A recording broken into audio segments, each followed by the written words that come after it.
One property owner decided to sell his townhouse, and he put on his defense a sign, for sale, 4 million.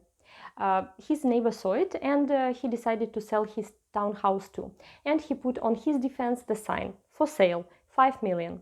The first neighbor saw it and asking, this is weird, why are you trying to sell exactly the same house for the price for 1 million more? And the answer of the neighbor was, well, because it's not me living next to me. Neighbors is the important component of the price of a real estate, as well as location and condition.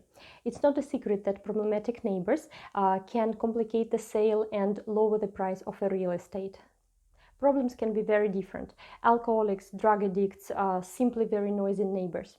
I remember above the apartment of one of my clients lived a man who could walk only with a crutch. And he walked from one place to another in his apartment, and my client could exactly say where he was walking to. And the chandelier in the kitchen of my client was all the time rattling. Obviously, this unpleasant fact influenced the price of the apartment. Among other problematic neighbors could be a nightclub on the same street, a hostel. According to the Czech law, the seller should not hide anything from the buyer, so it's worthless to hide the problematic neighbors. It is important to understand the size of the problem. Definitely talk about this to your real estate agent, and he will help you to plan the next steps. For example, if you have a conflict with your neighbors, it would help the interference into the conflict the third party.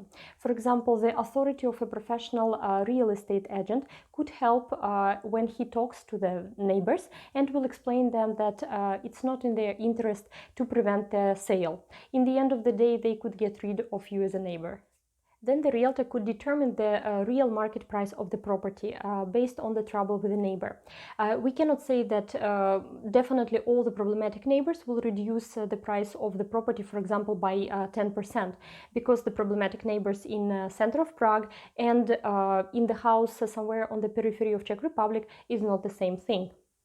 Besides, a good real estate agent has a lot of advertising instruments in his arsenal, so he would be able to find you such a buyer who would accept your property together with the problematic neighbors.